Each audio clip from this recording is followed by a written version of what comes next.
Oi, gente, eu sou a Renata Kelly e quem me conhece de perto sabe que há bem pouco tempo atrás, para ser mais precisa, assim, um mês atrás, eu perdi uma irmã de 23 anos por suicídio.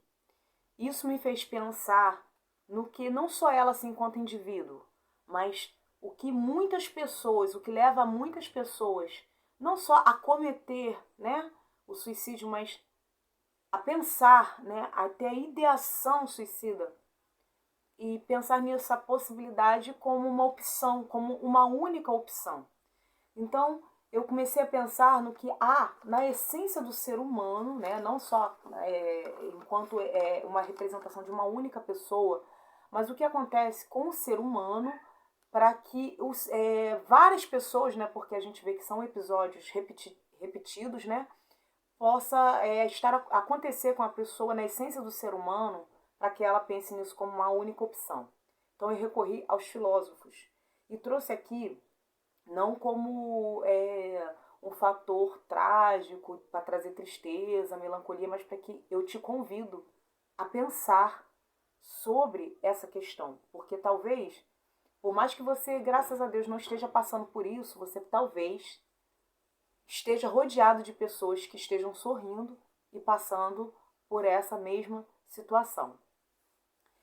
Eu recorri a um poeta, a um filósofo chamado Schopenhauer, que ele era um poeta alemão e ele tinha esse traço de pessimismo, né, sobre a vida. Então eu procurei ler quais são os traços dele para que eu compreendesse a essência do ser humano, já que os filósofos eles têm esse fator de pensar sobre comportamentos humanos, tá? É, a minha irmã, ela deixou uma carta de despedida, tá? Inclusive ela não só deixou uma carta de despedida, que era a carta de despedida em si, mas ela deixou vários textos nos quais ela falava sobre o que ela sentia, sobre sentimentos de angústia, de medo e dor que ela passava, né? E aí alguém aqui no canal, eu já tive uma expressão com uma conexão literária em outro vídeo, vou até deixar o link aqui para quem quiser assistir. Mas alguém falou que entende que quando um suicida deixa uma carta de despedida, ele deseja ser lido. E eu, assim, não só pelo próprio conteúdo e a forma que minha irmã ela levou as cartas junto com ela quando ela foi realmente fazer. Então ela queria ser lida. E eu espero, de coração, que se cumpra o desejo dela de ajudar outras pessoas, porque ela não conseguiu a autoajuda. Mas talvez outras pessoas que se identifiquem com essa carta que eu vou ler, esse é o intuito, tá? Deixando bem claro que o intuito é, você, quando eu ler a carta, você falar assim, caramba, eu sinto isso. E aí oferecer ajuda para você. Claro, também conhecimento, fazer uma ponte, porque os filósofos eles também pensavam sobre a vida e eu estou aqui pensando junto com você sobre a vida e pensando sobre o que você possa estar sentindo, ou algum parente seu que você possa pensar que está aí sorrindo, que conversa, mas talvez você não saiba o grau a gravidade, né, dos sentimentos dele a ponto talvez disso ser de fato uma opção, tá bom? Então esse é o intuito, tá? Não é aqui fazer drama, não. O intuito é ajudar outras pessoas. Toda vida ela tem um propósito, tá? E eu quero dar um propósito para minha, para sua e da minha irmã que só durou 23 anos, tá bom? Eu vou ler para vocês. Primeiramente eu vou mostrar aqui um desenho que ela fez. Parece assim, ela tinha 23 anos, era, a meu ver, porque assim, como eu sou bem mais velha do que ela, né, como se fosse uma relação até de mãe, né, e filha. Ela fez um desenho bastante infantil, mas que é um desenho que mostra traços muito fortes de como ela estava vendo a vida de uma forma pessimista.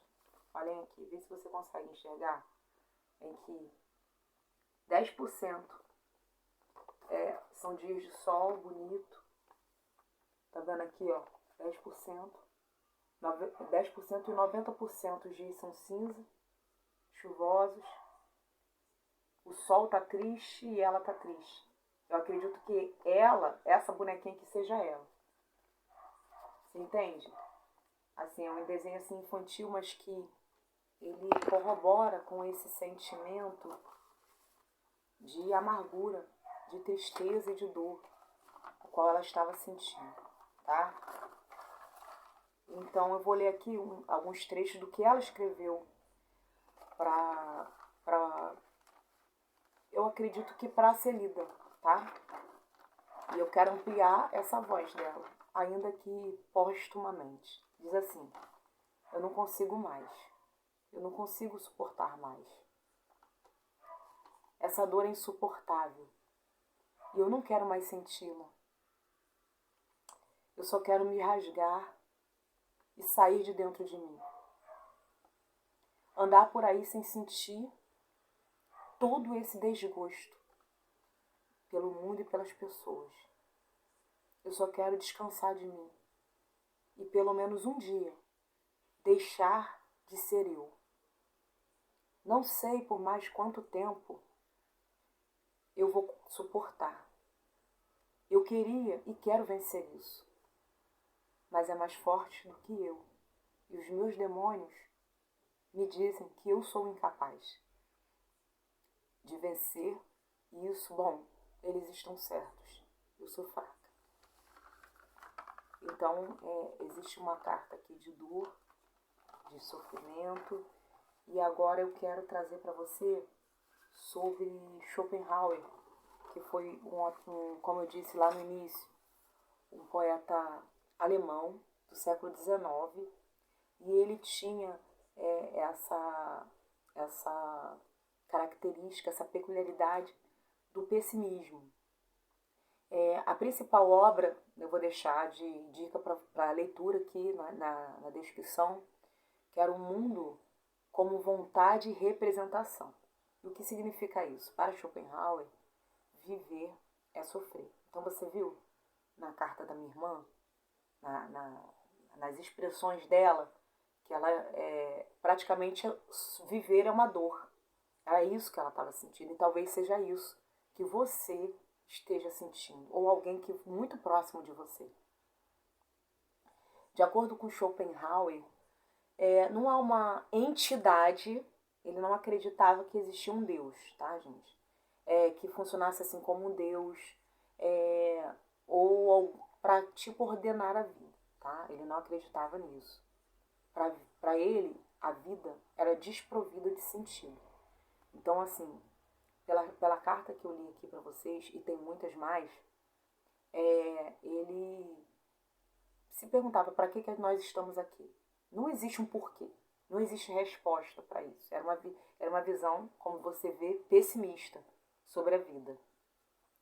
A vontade, gente, por isso que o nome dessa obra é O Mundo como Vontade e Representação, porque ele fazia uma diferenciação entre a vontade do que você quer e o como você vê, como você sente as coisas e como você vê as coisas. Então tem uma diferença, tá? A vontade para Schopenhauer é uma essência do ser humano. Ele influencia, por exemplo, gente, Freud. O Freud, ele diz que a nossa vontade, às vezes, ela é canalizada por mecanismos inconscientes, né? Por isso que ele fala muito da linguagem dos sonhos, porque é aquilo que você conscientemente não consegue racionalmente acessar, entendeu? Então ele influencia muito Freud, né? Para Schopenhauer também, gente, o mundo de cada um é a sua própria representação. Então, assim, ninguém vê o mundo como eu vejo, entendeu? Então, por exemplo, é muito complicado a gente julgar, por exemplo, a dor das pessoas se você está num momento feliz, se você vê de outra forma, porque você teve uma construção de vida individual e única que te levou a essa visão de mundo. Então você não pode impor que uma pessoa que talvez esteja passando por problemas profunda depressão, que veja da forma que você vê. Ah, você não vê a vida maravilhosa? Como você consegue ver dessa forma tão negativa? Só ela pode entender a dor que ela carrega. Mais ninguém. Assim como você também. Somente você pode dizer o que você está sentindo. Para ele, gente, para o Schopenhauer, a vida é um ciclo entre o desejo, né, de procurar satisfação. Aí depois que você tem a sua satisfação encontrada, você tem o tédio por tê-lo. Então existe esse ciclo. Ah, eu quero muito, aí quando eu chego lá, poxa, não tem nem graça, eu quero outra coisa. Então isso move a gente. Para Schopenhauer, é isso. Mas assim, gente, essa é a esperança que eu trago para você. Porque mesmo para um cara, tô trazendo o quê? Conhecimento de filosofia, né? Eu sou professora, eu quero que você tenha resultado na sua prova, no Enem cai literaturas. E conhecimento para a vida também, você conhecer quem foi Schopenhauer. Conhecimento, não, você sabe que não ocupa espaço. Mas até para um cara pessimista como Schopenhauer, ele traz algumas alternativas, gente, para que a vida seja para que a vida não seja apenas marcada pelo sofrimento. Ele, por exemplo, traz as influências das religiões orientais para a cultura ocidental. Por exemplo, que era o hinduísmo e o budismo, tá?